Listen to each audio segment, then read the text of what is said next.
Eshima, votre magazine qui bat au rythme de l'actualité. Retrouvez la nouvelle édition. Exclusivité. 60 ans après l'indépendance, État de droit sous le leadership de Félix Antoine Tshisekedi. Le 5e président de la RDC s'est jeté dans un combat sans merci pour l'instauration de l'État des droits.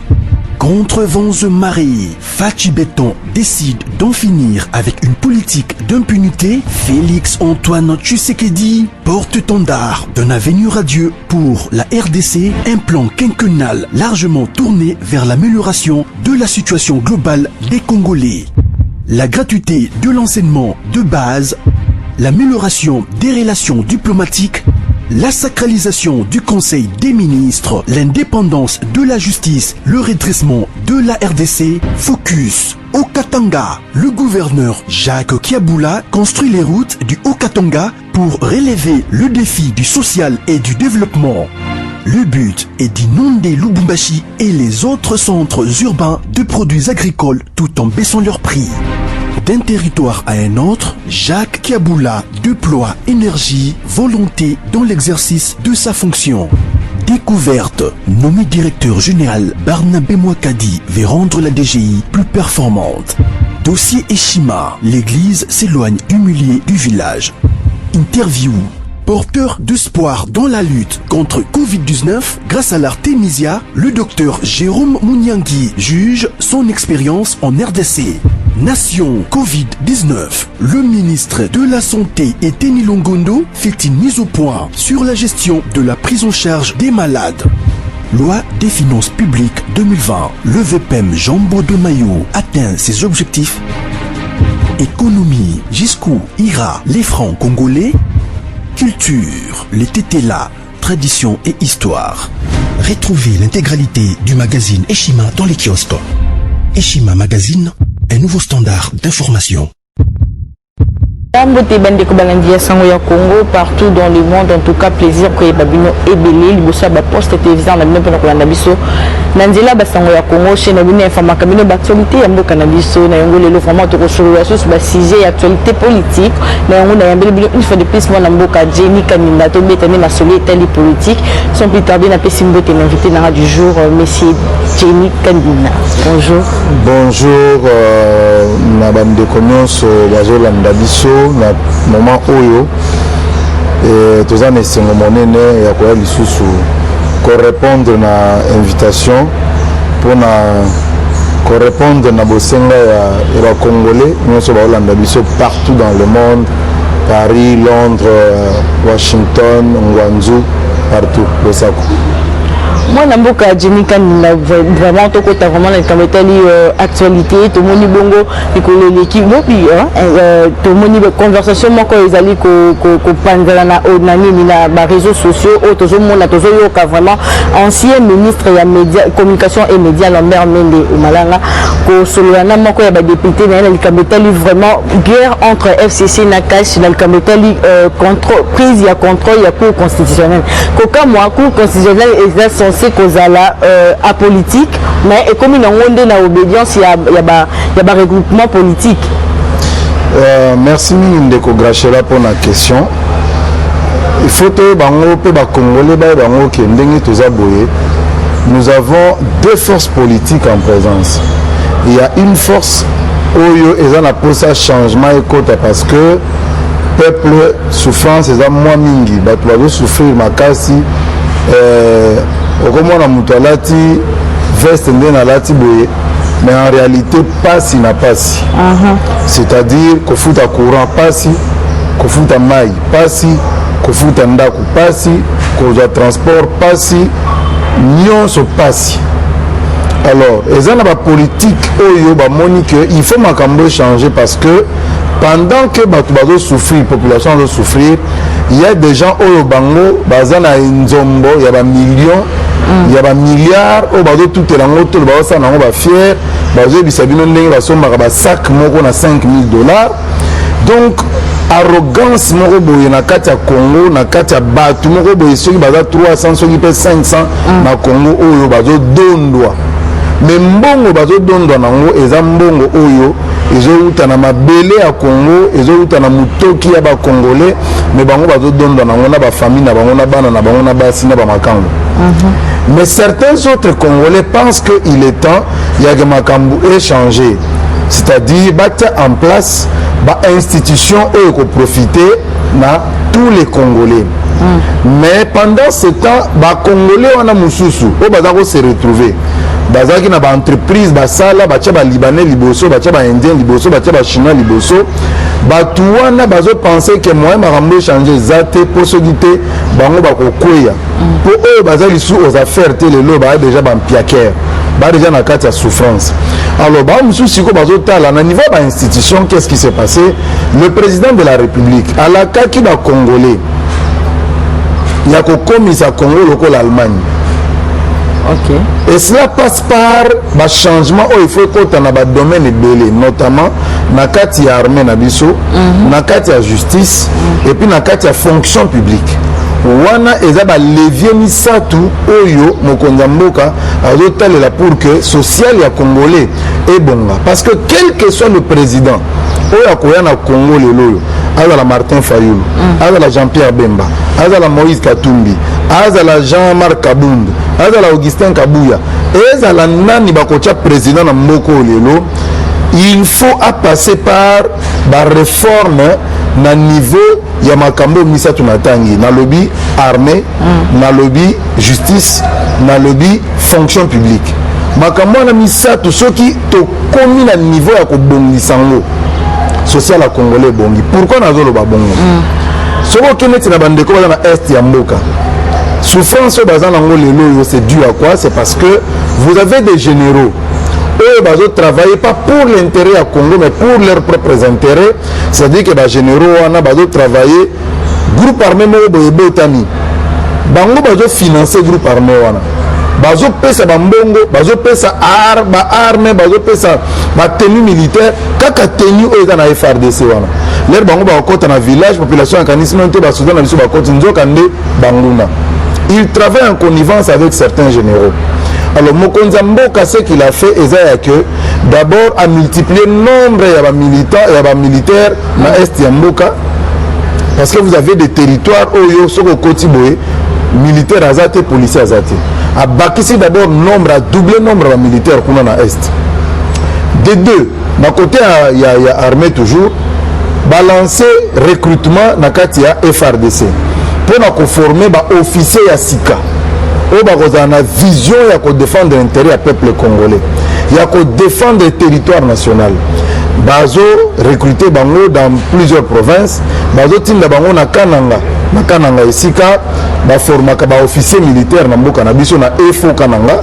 Bazo tinda bango kuna bazo formation. À part ça, na kotambola ba tourner mokonza mboka salaki. États-Unis d'Amérique est décidé et féliciter la République démocratique du Congo, Mingi administration Tshisekedi pona olobake, il y a des avancées significatives en termes de lutte contre l'impunité, en termes de lutte contre anti-valeur na kati armée na biso. Alors États-Unis et Ndimi ko accompagner FRDC na formation ya ba officier, c'est-à-dire ba officier na biso ya FRDC. Eux ba choisi baza modèle ya malamu batindi bango lisusu bakende recyclage na mboka États-Unis pour que bazonga ba kosala musala na intérêt ya sécurité ya ba Congolais.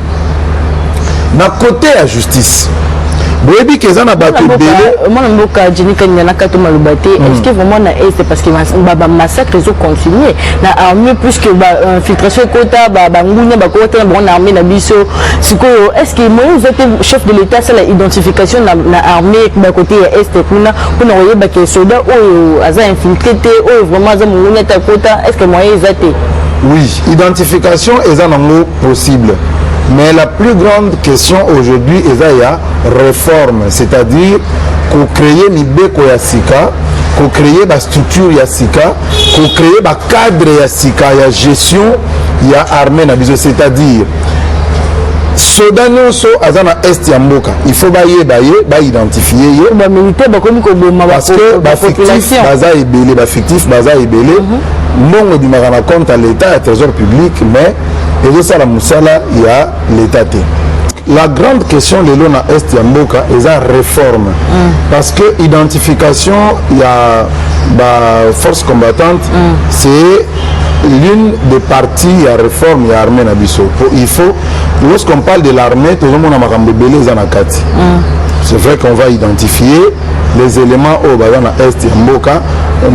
En tout cas, ce qui est vrai, c'est que l'armée régulière, élément baza connu. Mais c'est lorsque maintenant on fait face à des groupes armés, parce que les généraux, ils ont tenu à FRDC, la force soit négative, ils se confondre na FRDC.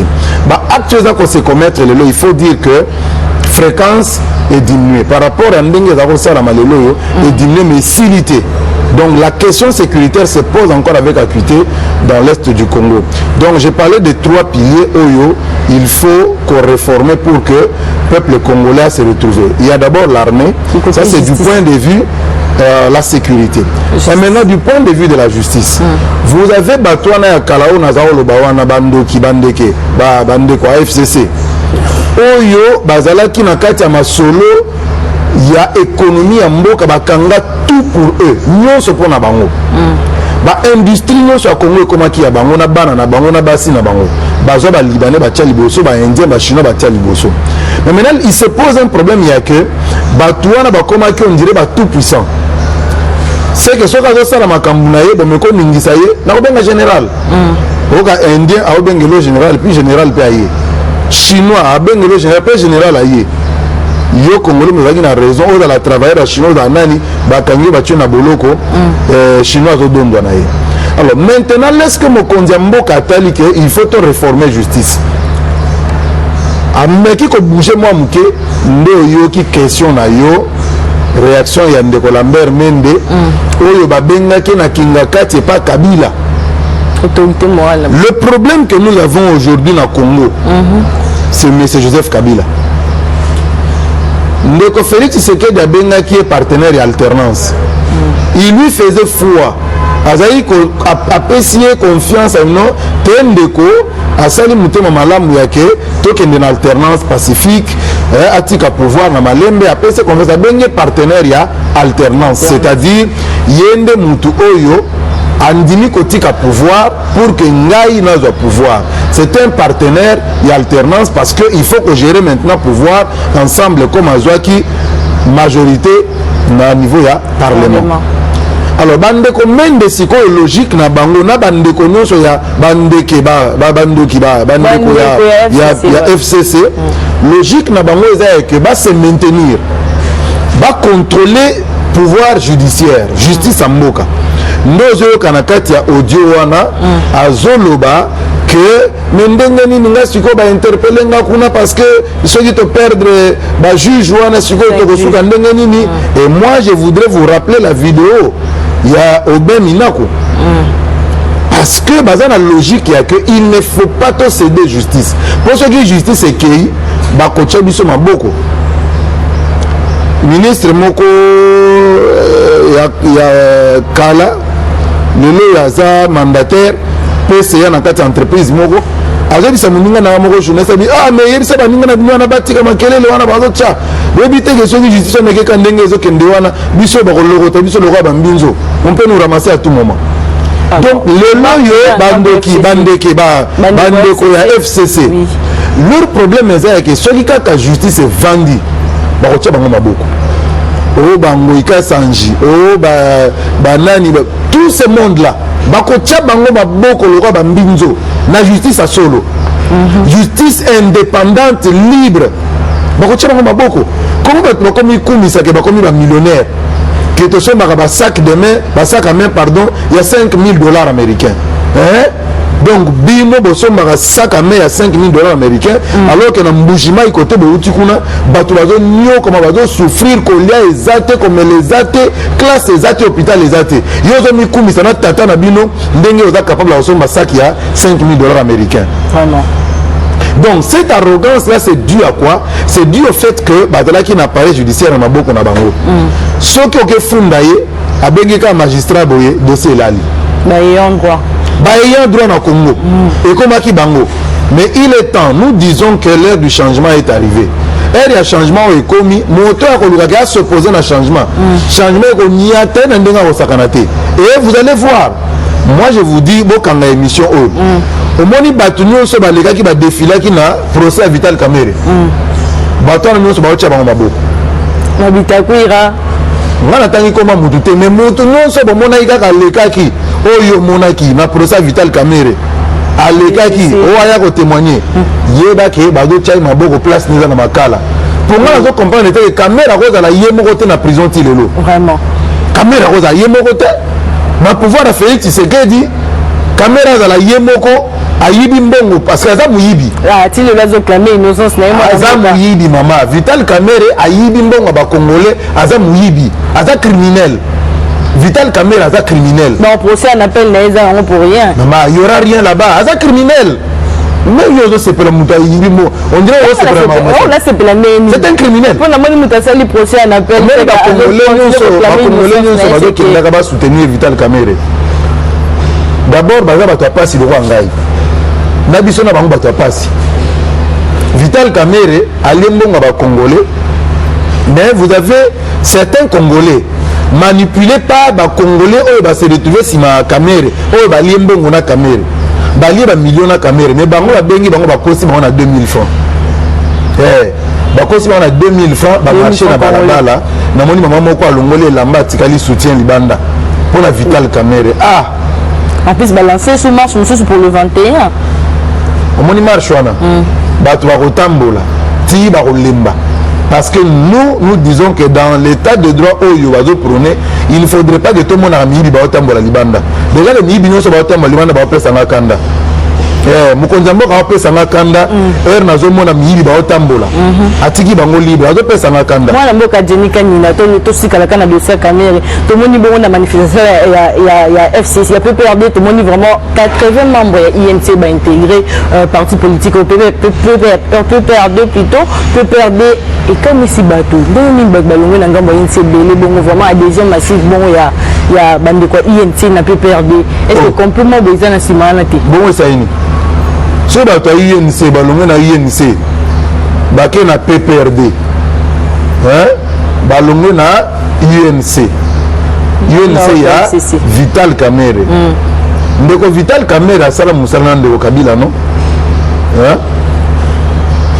et bato mosusu na mboko il faut bazala na mwa soni parce que UDPS depuis toutes ces années depuis création nango UDPS ezalaka blanchisserie et blanchisserie donc ceux qui elamba na yo ezwi tâche oke nango na blanchisserie balongoli tâche wana ezongi mpe toi UDPS bato mosusu na mboko ifo boyoka soni est ce que ebi ke bato même bato ebele baya na poto lelo oyo bakenda poto bazwa mikanda na kombo ya UDPS bozoye bango donc UDPS ezalaki machine moko boye nzambe atindaka na Congo mpo ebikisaka bato mpo esungaka bato mais le UDPS au pouvoir il y a des gens quand même au bateau balukela UDPS il y a non normal le soko moni mutu aza allié il y a UDPS mais moni bato bazolonga epa na ye mais oyebi ke mikolo uto lekawa PPRD bakenda ko visiter Vital Kamerhe na prison.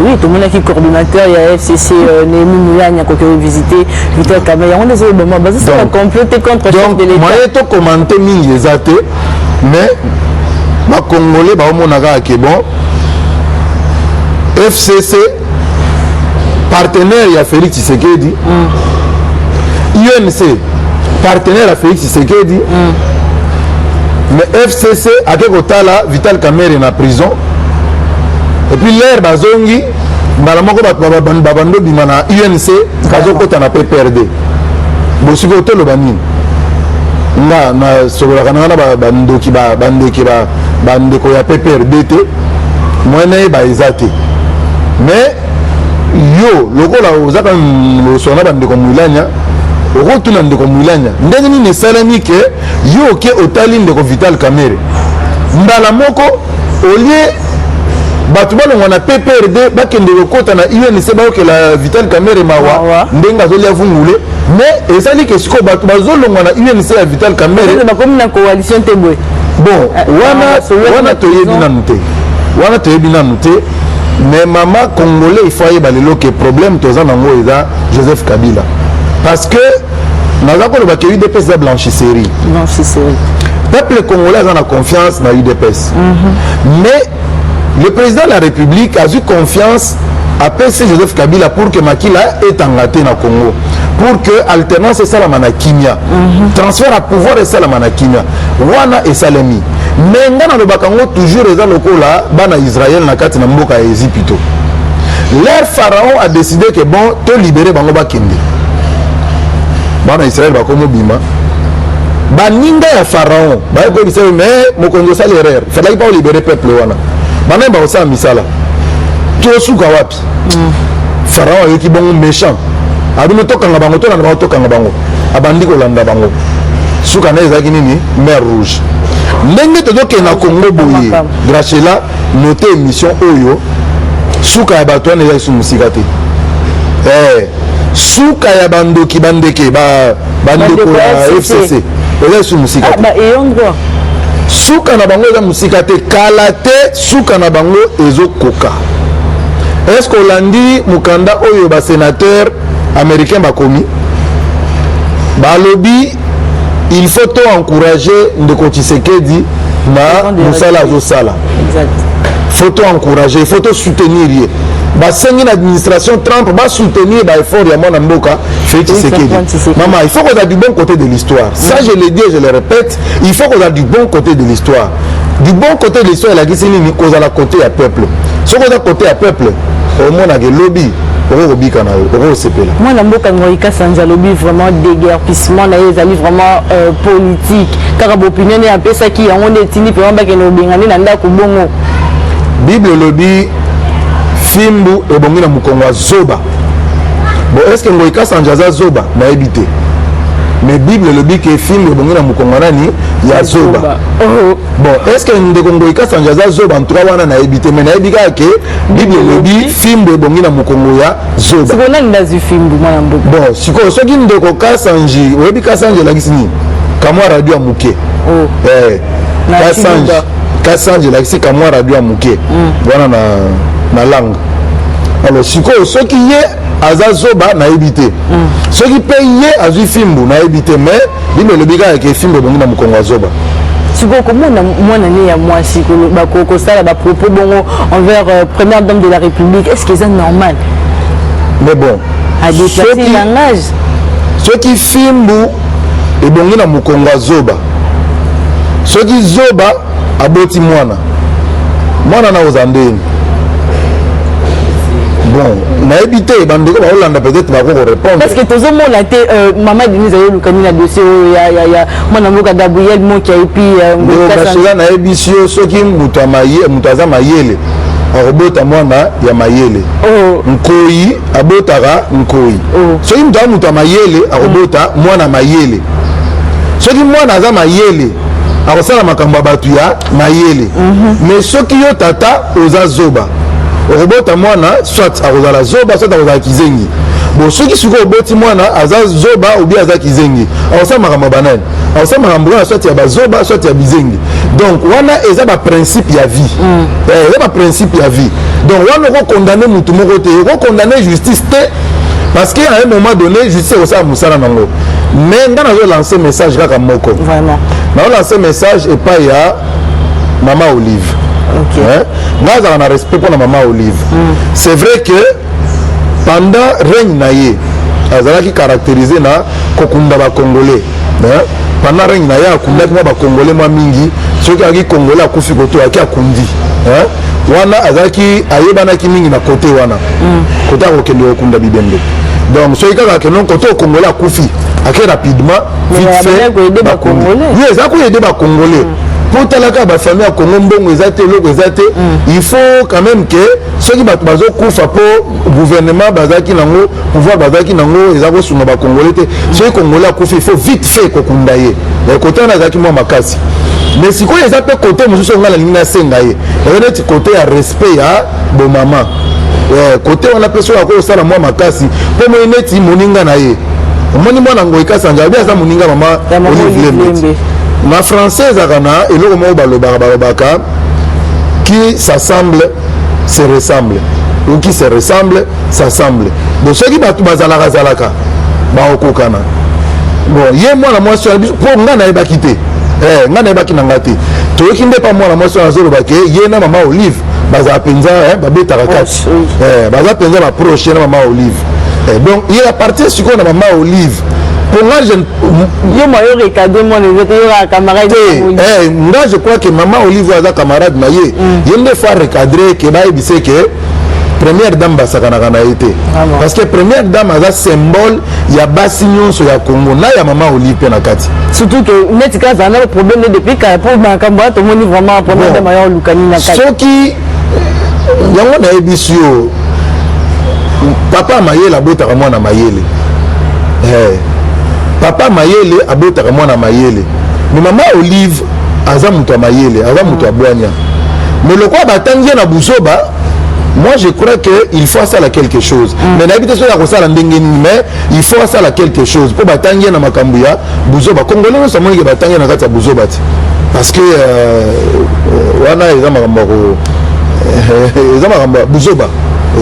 Moi, Namboka Jenny Kaninda, vraiment inspecteur général de la finance, à cette banquette, na ba frontière et tout, il y a remarqué que l'exonération injustifiée, il y a 5 milliards et nous, on a caisse à l'État chaque année. Donc, ils ont un droit, il y a un système où ils ont que non, et là, comme tout le faut taxe, alors que RDC, ils ont perdu 5 milliards chaque année. Comment on est comme bon, on a Congo, c'est là qu'ils ont des. Non, mais ils sont naturels, ils sont normaux. Nauto ye biso awake bandoki bandeke bandeko FCC ils sont dans un schéma oyo bakangaki congolais en otage aujourd'hui ba 5 milliards de dollars chaque année mais c'est 1326 exonérations oyo ba obtenaki na mboko oyo ba faire signer ba exonération na bango donc muto ayaka na marchandise na ye auti nango Dubai auti nango Chine auti nango Poto aye entreprise ne ba misango comme entreprise mo eza na faillite eza na makoki te ba signaler ba bon entreprise eza en faillite et on ne fout ba taxe à l'état te donc les sika o entreprise il fallait que fout par exemple 1 million de dollars pour côté na budget à l'état entreprise on les fout au lieu 1 million de dollars les fout par exemple 300 000 dollars vraiment qui mettait ma bêtise à niveau wana et eza 1326 exonération total ya bambongo wana baliaka bongo bandoki bandeke bandeko ya FCC baliaka mbongo bongo bango moko kaka wana baliaka 5 milliards par année sikoyo bazosalela bakongolais nyonso 80 millions budget ya 4 milliards donc ozuka mupiku ya bandoki bandeke bandeko ya FCC mupiku na bango seulement bazolia bango moko 5 milliards de dollars sikoyo bakongolais nyonso 80 millions bakongolais batikeli bango 4 milliards est-ce que nayebi te bato ya bongo okokalifie bango ndenge nini mais baza na posa ke ndeko Félix Tshisekedi anome bamagistrat ya sika te batikala kaka na bamagistrat na bango wana comme ça bakobanda corrompre soki kaka bamemie na justice a corrompre eleki nango sous silence nde ozoyoka déclaration ya ndeko Mende IGF Moussana Yassala, Asala Moussana. Après 30 mandats, vraiment il y a comparution et quand il y a des DGBA, donc mystique, directeur au monde, directeur, qui va panique jour à l'inspection générale, il y a finance et quoi il y a qui va pour la côté 30 mandats de comparution. Ebisio Bandoki, Bandeke, FCC. Mais il y a des sous qu'on a commis Pembeni. Ils étaient partout. DGDA. OCC,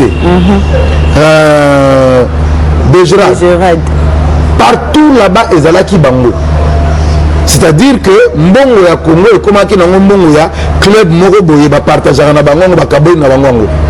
Donc ceux qui ba grande entreprise oyo efutaka bataxe ya minene wana bayebi déjà ke oyo akofuta na mois tel bayebi déjà ke ekota autant c'est comme ça que baza na somo ya kotonga baimmeuble te baza na somo ya kosomba baferme te biso eza esu na parc na congo eza esute nyonso etikala ya bango bahotel nyonso ya minene ekoma ya bango soki oke na cité du fleuve kuna bango na bango. Non, mais nous croyons que l'heure du changement est arrivée. Mais état de droit, il faut te féliciter, chef de l'État. État de droit, dis-moi, comment social est Kobonga tant que tu as 5 milliards, tu as milliers là. Et maman Alambi. Alambi 10 missionnaires dans Nzungu. Famille, Boza, 10. Dans ta famille, Alambi peut 10 missionnaires. Mais il y a maman, à Milélina, 7 missionnaires. Maman a mis les 7 misuni. Boda 10 dans ta famille. Si on 9 au botikali wana. Est-ce que nous avons 3 misuni en etikali. C'est ce qui s'est passé. Mon les Congolais ont souffert, ils ont souffert bolelo. Parce que tous les monde a comme mon Joseph Kabila. Parce que Batouana nyonso va dépendre de Joseph Kabila. Va dépendre de lui. Va benga kaye autorité morale. Ça signifie quoi? Morale na bango. Hein? Moral na bango ndenge zawana mukonzi ya moral na bango Joseph Kabila. Autorité morale. Autorité morale. Mukonzi ya moral na bango, donc moral na bango makambo etinda bango basala mukonzi nango comme na Joseph Kabila. Moi na mboka Jenny Kanina, est-ce que identification nationale est possible na mboka na biso?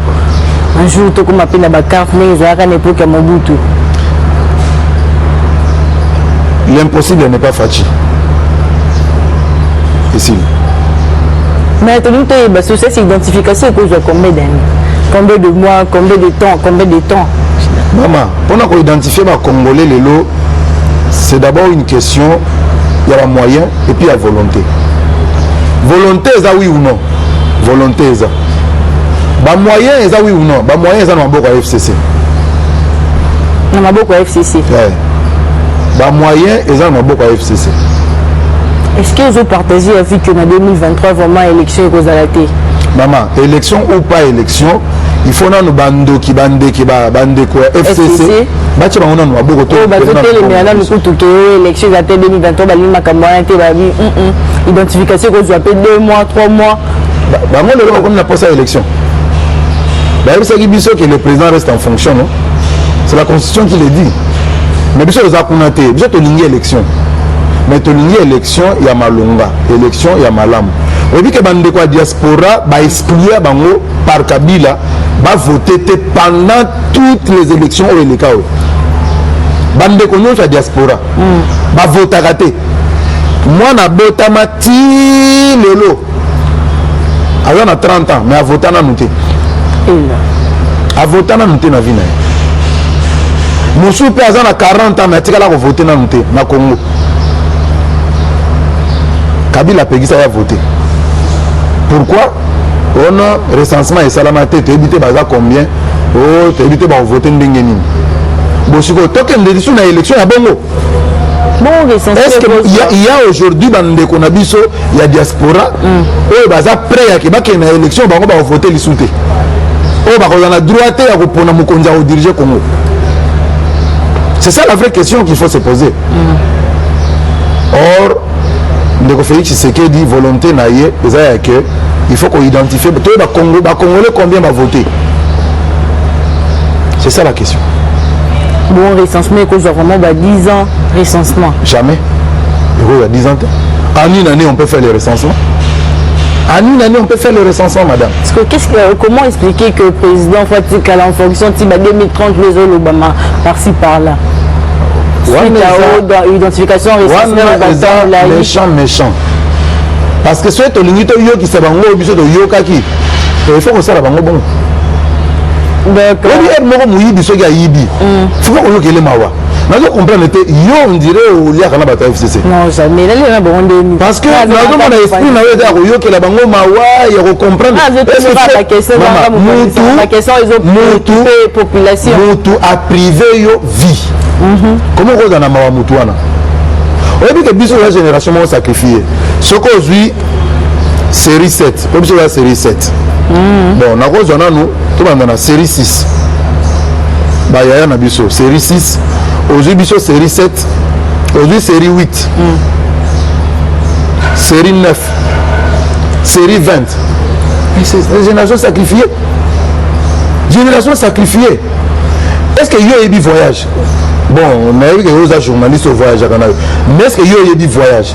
Est-ce que bana ya génération ebi voyage? Pour moi en tant que journaliste, j'ai ma tamboli na mokili. Mais est-ce que bana na biso bazana banda ba ebi kombo voyage? Ouais. Au foot à billet boyer, au côté en avion, au voyager. Au côté masuwa, au voyager. Ndenge bande qu'on a biso à Porto bazalaka, vacances boyer, ou mati avion, bokeh vacances, bokoti train, bokeh vacances, bokoti. Est-ce que biso na Congo ezalaka? Génération sacrifiée. Moi, on a beau terminer à Kinshasa, tu as combien 50 ans. Là, on a comment à matadité. Là, on a comment à Braza, Braza, il y a 15 minutes à comment à monter. Une partie des appels qui a volonté, matadika a vraiment faux. Yo, aujourd'hui, le canal Mbongo, tu as dit, maman a été à map en coin. Et le bénéfice n'est pas par jour, il y a combien 3000 francs. Bon, si aujourd'hui, c'est maman ou Anna. Mais il y a ceux qui ont mis en place à Congolais. Donc, maman wana a vu 3000 francs. Tu as 3000 francs combien? Pour Andy Maké, moi, je suis enseigné, maman, je suis des vacances na Braza. Est-ce que vous avez combien de 3000 francs de bénéfice par jour? Nous sommes en autorité morale. Mukondia moral, il y a Bandoki, Bandeke, FCC. C'est l'inter à vie. Les unions sont en otage. Il est temps que Maramba ait changé. Et le président de la République, je crois qu'à Rolanda Makele, il a Winzewanate, Batouana Baducha. Vraiment, moi, Namboka, Jenny Kandidato, comme vraiment, na souka émission, Msam Kololo, toujours sur le caméra, au Pessamo de la fin émission. Le monde de la fin, Nanga, ils ont accueilli ça, Congolais, tout désespéré. Les gens ont un discours, ils ont dit ça, Congolais, Mbogo, Kobongali Souté. Ah, te baby na biso, ah, esili, ah, désespoir, esili, ah, il fait chasse na biso na libulu, bako sabinote. Tozaki musika, Congo, tozaki musika makasi. Baebisa ki biso ke batiki 1 milliard na caisse. Baebisa ki biso te 1 milliard, on est à combien d'années? Basa 18 ans à pouvoir, batiki 1 milliard. Soit 1 milliard divisé par 18 ans. Soit divisé par 80 millions de Congolais. Batikeli biso combien? Mais le lot musala est au salama. Ce qui est aux États-Unis, Bamboka au état de droit et vanda. Bazon dit ma administration à Tshisekedi, Boebake, tout ça sur la bonne voie. Makambo va bien, tout va changer. Qui mène dans ma botte Nabino? Nous sommes là. Vous pouvez aussi nous retrouver ma chaîne Nabino Congo Market TV.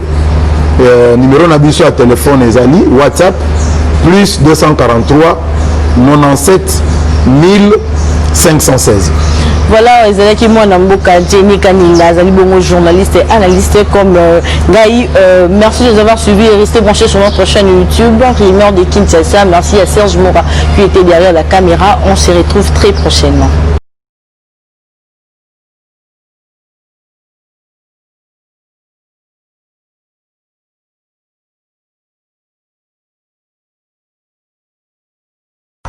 Conteneur yango todo sala adi londolé Feli ah mosengo Feli todo sala conteneur ba voiture todo tina na Kinshasa ba carton ezo kine Kinshasa et en plus la bonne chose voiture na yo ko tina na Kinshasa te prends pas la tête yela bisongo charger biloko na yo te relivrer à domicile sans un bon oteki c'est parti Holanda tokuta ce qu'on a eza bilongo eza figuré na équipe de France awa biloko moya sika na milieu ya matinda awa eza te eza biloko towana osala yango tant des années mais à un certain moment ya koleka baoyo toleka tose rattraper ochange kaka réseau na connexion conteneur yango oyo eza en live emona plaque ya Bruxelles baye kodifferent dia na 11 euti anverse facilité eza nini toremarke ke na réseau ya matinda baloma ebele baza na badifficulté masa opeye car bien abundi a chargé